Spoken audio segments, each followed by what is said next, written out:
Today we will recap a mystery thriller movie in which people live in a top secret town of the world and soon find the real truth behind it.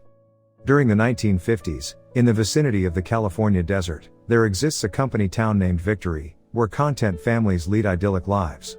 Each morning, the husbands venture off to work at Victory headquarters situated outside the town, while the housewives remain at home tending to household duties and participating in ballet classes led by their instructor, Shelley. The wives are explicitly prohibited from inquiring about their husband's work, and are strictly forbidden from visiting the headquarters. Among the numerous joyous couples residing in Victory, Alice and Jack also reside there, enjoying a vibrant and fulfilling intimate life. Additionally, this couple has a preferred song that Alice often hums while carrying out her household tasks.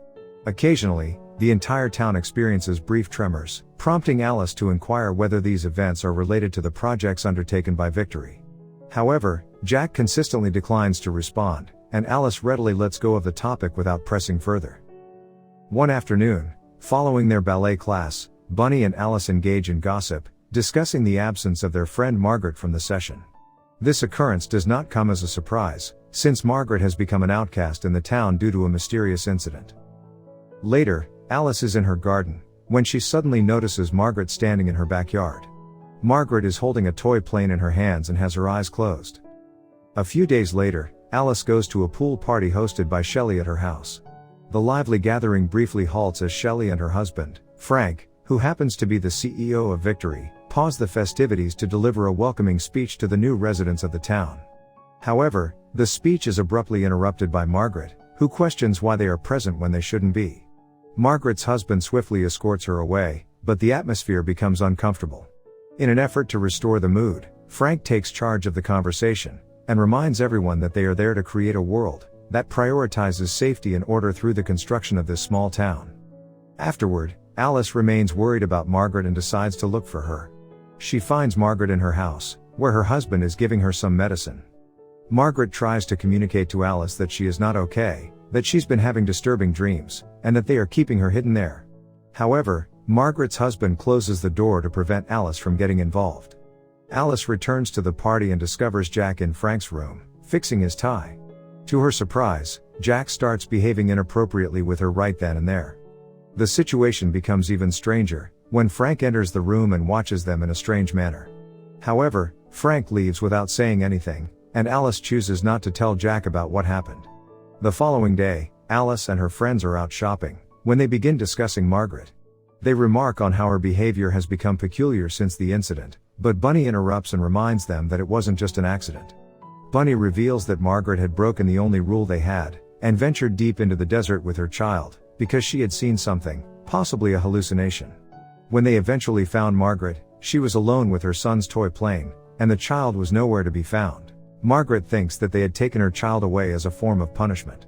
As the conversation continues, one of them speculates about the rumors regarding the men's involvement in weapon development. However, an irritated Bunny quickly interrupts, emphasizing that the wives' sole duty is to support their husbands, and refrain from asking questions. One day, feeling the need for some fresh air, Alice decides to take a ride on the trolley. Unexpectedly, a plane resembling Margaret's toy plane emerges in the sky, descending rapidly until it crashes into the desert. Despite the bus driver's refusal to take her there due to the rules, Alice is determined to investigate, particularly if there are people in need of assistance. Disregarding the rules, she decides to venture on foot deep into the desert. Eventually, she stumbles upon a peculiar dome-like structure, and starts calling out for help. Alice cautiously approaches the dome, hesitantly placing her hands on its glass walls. Suddenly, her body shudders, causing her to jerk her head back, as a series of strange and unsettling images flash before her eyes. In the midst of these images, she hears Frank's voice discussing the idea of leaving chaos behind. When Alice finally regains her senses, she finds herself back in her own bed at home. Confused and scared, she heads to the kitchen, where she discovers Jack quietly attempting to cook so as not to wake her up. Alice, unable to recall the recent events, brings up the plane crash to Jack, who dismisses it, claiming that if such an incident had occurred, it would be the talk of the entire town. The following day, while carrying out her routine task of cleaning the windows, Alice is startled when the wall behind her begins to shift, pushing her against the glass. Terrified, she frantically tries to push back, but in an instant, the wall returns to its original position. She realizes that it was merely a hallucination, leaving her shaken and frightened. Just as Alice is grappling with the hallucination, the phone abruptly rings. She answers it to find Margaret on the other end, who asks if Alice witnessed what just happened. Margaret asserts that they are being deceived, and insists that they should leave. She is surprised to see her reflection as Margaret during her next ballet class. She puts her hands on the glass and begins hitting her head, causing Alice to scream in fear. Without anyone else in the room understanding the reason for Alice's reaction, she realizes that Margaret has vanished when she turns around. Alice hastily returns home, only to discover Margaret standing atop her house. Overwhelmed with emotions, Alice tearfully shouts at Margaret, pleading for her to cease her actions. However, Margaret ignores her and ends things. Subsequently, a group of men dressed in red emerges, forcibly taking Alice away.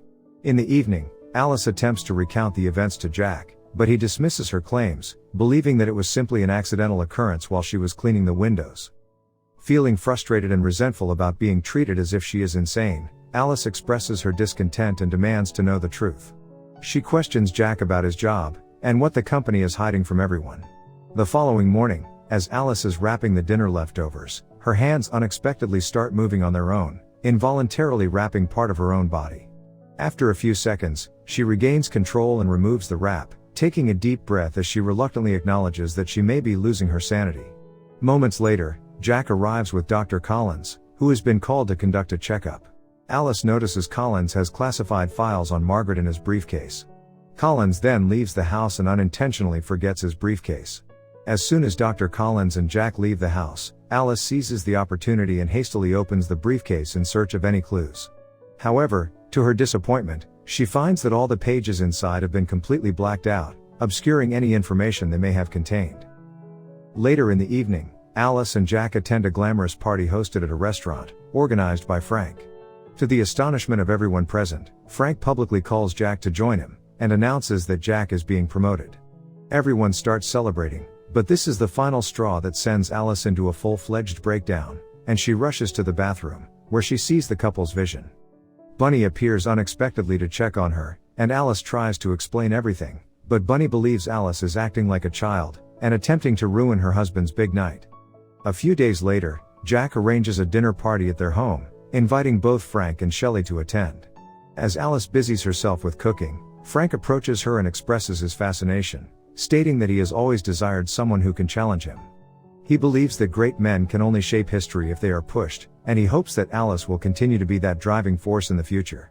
During dinner, Alice interrupts the conversation to ask the guests about their lives prior to moving to this town, pointing out how the same few backstories repeat among all the neighbors. Frank maintains a neutral expression, and informs everyone that Alice is suffering from the same psychosis as Margaret, even accusing her of being in his bedroom.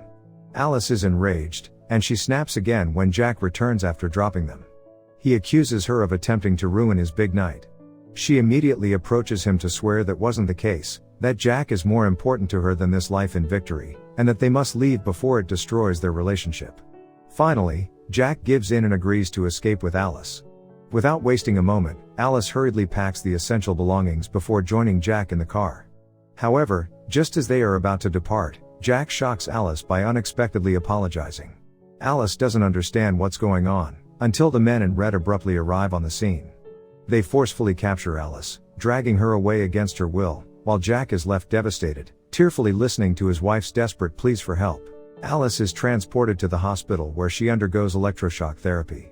Despite experiencing intense physical pain throughout the procedure, she begins to have visions of the couple once again.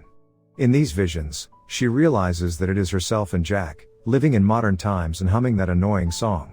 Jack, having lost his job, receives some reassurance from Alice that it will be alright, because she can take on additional shifts at the hospital where she works as a doctor. However, the strain of working double shifts starts to take a toll on Alice.